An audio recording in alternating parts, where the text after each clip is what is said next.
Hey ஃபூடீஸ், welcome to liveloveloverecipes.com. இன்றைக்கி நம்ம சேனலில் நம்ம பார்க்க போகிற வீடியோ என்னென்னு பார்த்தீங்கன்னா மட்டர் அண்ட் மஷ்ரூமை வச்சு ஒரு கிரேவி. இந்த கிரேவியை நீங்கள் ரோட்டிஸ், பராத்தாஸ், ஃபூல்காஸ் அண்ட் நான் கூட தொட்டு சாப்பிடும்போது ரொம்ப டேஸ்ட்டாக இருக்கும். ஒரு சில டிப்ஸ் அண்ட் ட்ரிக்ஸை நீங்கள் ஃபாலோ பண்ணிங்க அப்படின்னா ரெஸ்டாரண்ட் ஸ்டைல் கிரேவியை உங்கள் வீட்லேயே உங்களால் அச்சீவ் பண்ண முடியும். அது என்னென்னு நான் உங்களுக்கு சொல்கிறேன். ஃபர்ஸ்ட், மஷ்ரூம் எப்போவுமே ஒரு ஃபங்கி வெரைட்டின்றது நம்ம எல்லாருக்குமே தெரியும். அது டர்ட்டில் வளரக்கூடிய ஒரு விஷயம். அதனால் மஷ்ரூம்ஸை நல்லா சுத்தப்படுத்திட்டு தான் நம்ம சமையலுக்கு பயன்படுத்தணும். அப்படி சுத்தப்படுத்தும் போது நிறைய பேர் பண்ணுற மிஸ்டேக் என்னென்னா மஷ்ரூம்ஸை ரன்னிங் வாட்டரில் கழுவுறது. இந்த மாதிரி பண்ணுறதுனால மஷ்ரூம்ஸில் வாட்டர் லாக் ஆகிறதுக்கான சான்சஸ் அதிகமாக இருக்குது.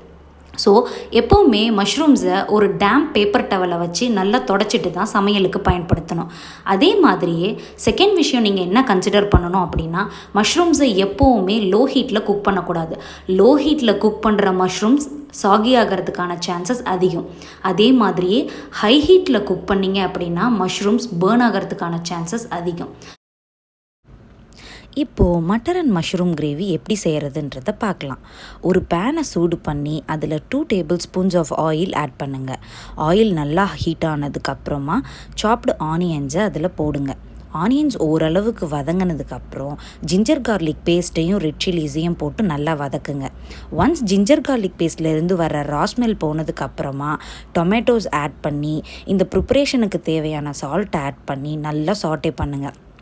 டொமேட்டோ சீக்கிரமாக குக் ஆகணுன்றதுக்காக மூடி வச்சு குக் பண்ணுங்கள். இப்போது டொமேட்டோஸ்லாம் நல்லா மஷியானதுக்கப்புறமா இந்த மிக்சரை அப்படியே எடுத்து கூல் பண்ணி 50 ml ஆஃப் வாட்டர் ஆட் பண்ணி நல்லா கிரைண்ட் பண்ணுங்கள். ஃபைன் பேஸ்ட்டாக கிரைண்ட் பண்ணிக்கோங்க. அடுத்து அதே கடாயை சூடு பண்ணி 2 tablespoons of oil add பண்ணி சீரகத்தை பொரிய விடுங்க. சீரகம் நல்லா பொரிஞ்சதுக்கப்புறமா நம்ம பேஸ்ட் பண்ணி வச்சுருக்கோம் இல்லையா அந்த கிரேவி, அதையும் அதில் ஆட் பண்ணுங்கள். இப்போ அந்த கிரேவிக்கு தேவையான red chilli powder and coriander பவுடரை ஆட் பண்ணுங்கள். இந்த சமயத்தில் உங்கள் கிரேவி ரொம்ப திக்காக இருக்குது அப்படின்னு நினச்சிங்கன்னா கொஞ்சமாக வாட்டர் ஆட் பண்ணி மிக்ஸ் பண்ணுங்கள். அதே மாதிரியே ரெட் சில்லி பவுடர்லேருந்தும் கொரியாண்டர் பவுடர்லேருந்தும் வர ராஸ்மெல் போனதுக்கப்புறமா நீங்கள் எடுத்து வச்சுருக்கிற பச்சை பட்டாணியையும் மஷ்ரூம்ஸையும் ஆட் பண்ணுங்கள். இன்றைக்கி நான் எடுத்து வச்சுருக்கிறது இனோக்கி டைப் ஆஃப் மஷ்ரூம்ஸ், அதனால் நான் அப்படியே ஃபுல்லாக போட்டிருக்கேன். இன்கேஸ் நீங்கள் பட்டன் மஷ்ரூம்ஸ் யூஸ் பண்ணுறதா இருந்ததுன்னா அதை ஸ்லைஸ் பண்ணி போட்டுக்கோங்க. இப்போது மஷ்ரூம்ஸையும் பச்சை பட்டாணியையும் நல்லா கலந்து விட்டுட்டு ஒரு 3 மினிட்ஸ் மூடி வச்சு குக் பண்ணுங்கள். இந்த ப்ரிப்ரேஷனுக்கு தேவையான கரம் மசாலா பவுடரை ஆட் பண்ணுங்கள். கரம் மசாலா பவுடர் ஆட் பண்ணதும் சீசனிங் செக் பண்ணுங்கள். உங்களுக்கு உப்பு காரம் இன்கேஸ் பத்தலை அப்படின்னா இந்த சமயத்தில் ஆட் பண்ணிக்கோங்க.